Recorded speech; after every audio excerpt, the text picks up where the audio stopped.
Hi, thank you so much for having me. My name's Josh, I'm 23, and my aha moment came in April 2015.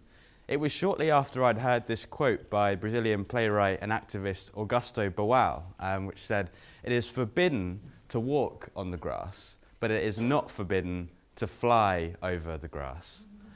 That is to say, you may have an objective, crossing the grass, there may be a barrier to it. There's a sign that says it's forbidden, but you can still cross the grass. You can fly over it. That's one such way. Innovate. And that's something that I've sought to encompass in my journey as a social entrepreneur so far.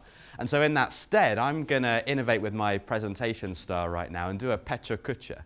Some of you will know that it's a series of 20 slides that automatically change after 20 seconds. So it's going to mean I'm really concise, but it will keep me on my toes, so wish me luck. We're on slide 3 now, so I've got to move on to number 4.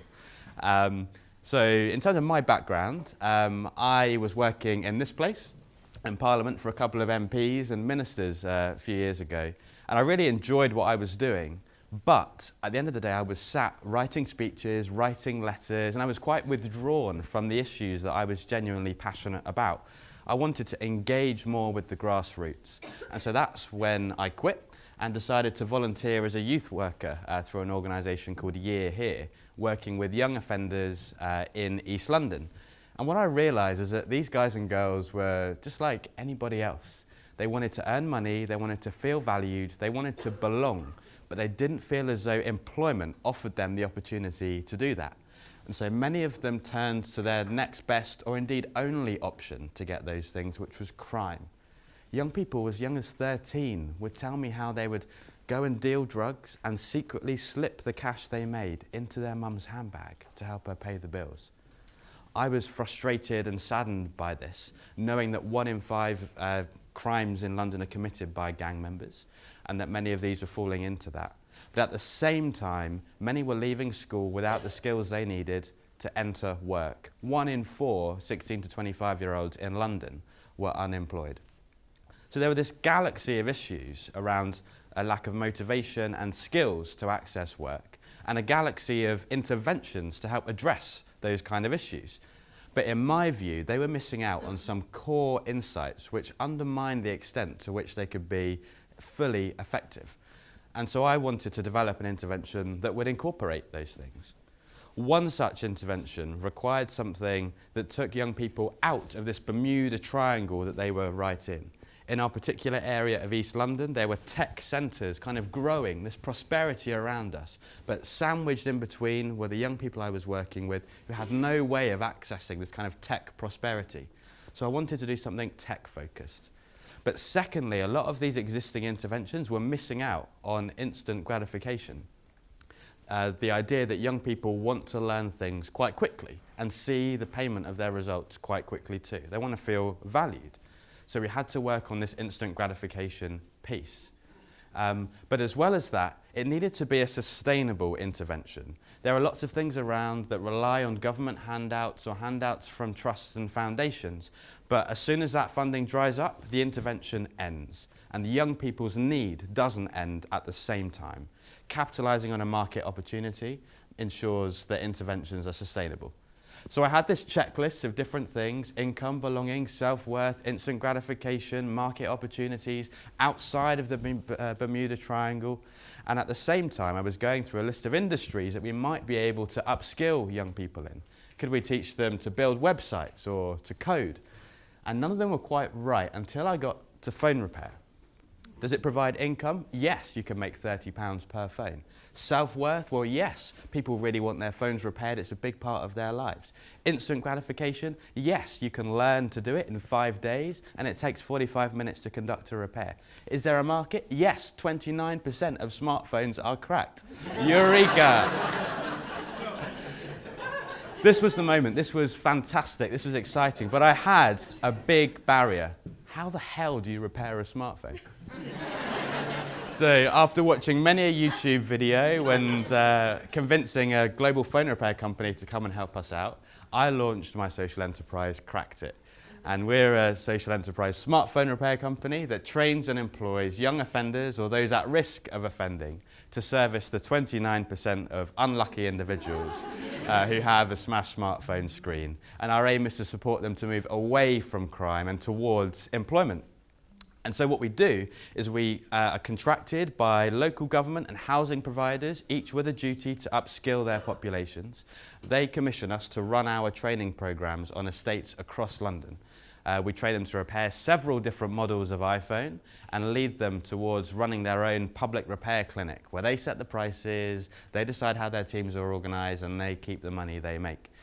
Then, once they complete our program, we hire the most talented and proficient ones to come and work for us as technicians. We go into large corporates like Universal Studios and run day-long repair clinics where our young people get to make money, but also engage with the kind of organisations that they thought they weren't part of before.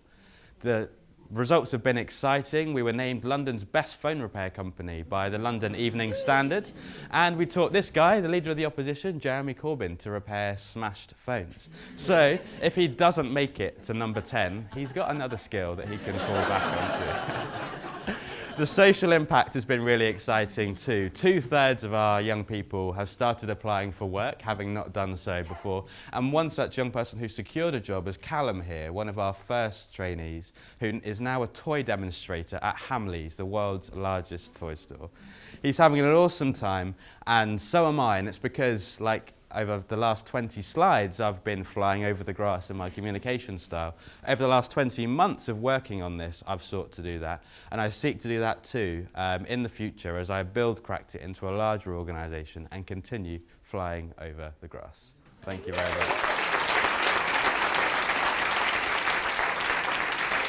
Thanks, that was really good. Thank you so much. Okay, so Josh, I think there's probably a lot of people wishing you had a booth set up outside to fix themselves. I'll give you my card.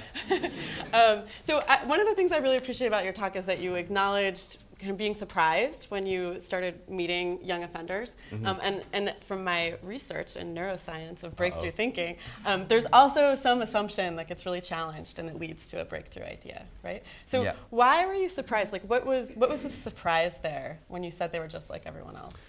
I think two elements of surprise. Number one is that I was just under the impression that engaging in crime was wholly and entirely an active choice.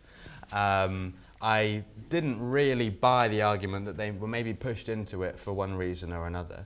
Until I met some of these young people and they were telling me, you know, the story about slipping cash into their mum's handbag really added another human element to the story.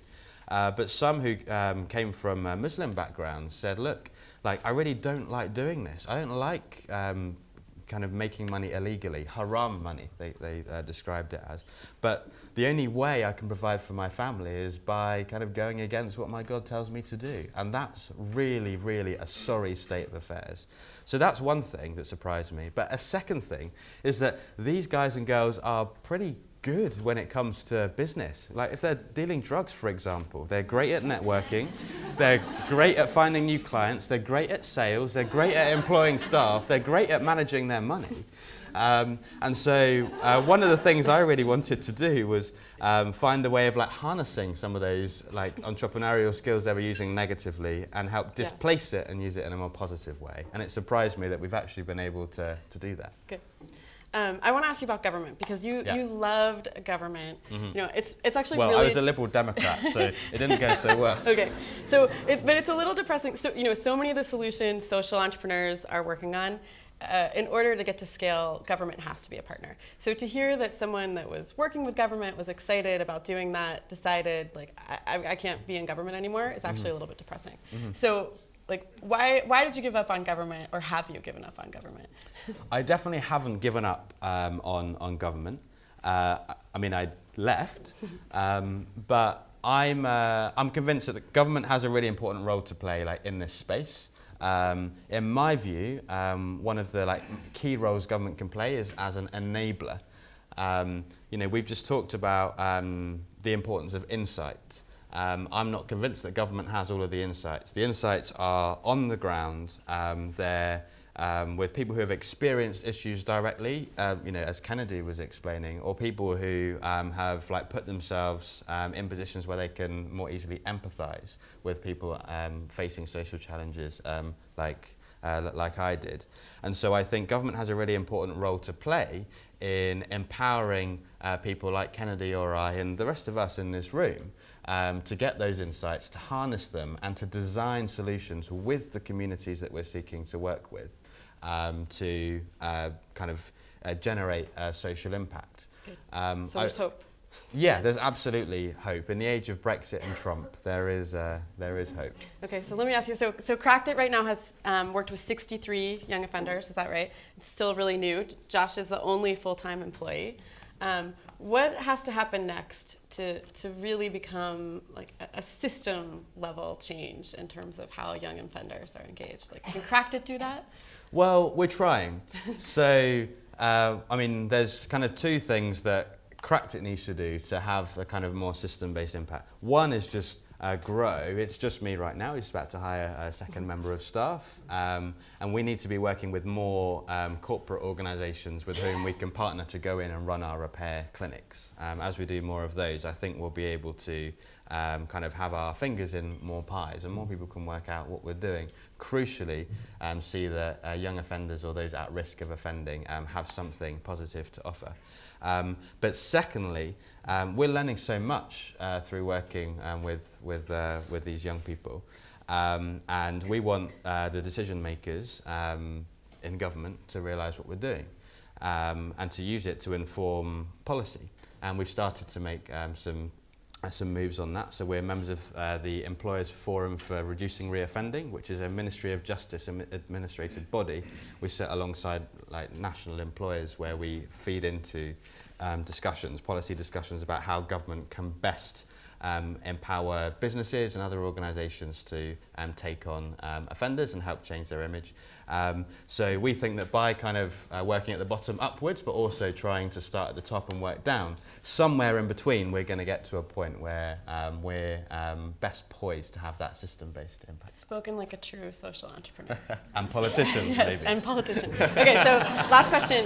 What is your favorite U2 song? Sometimes You Can't Make It on Your Own.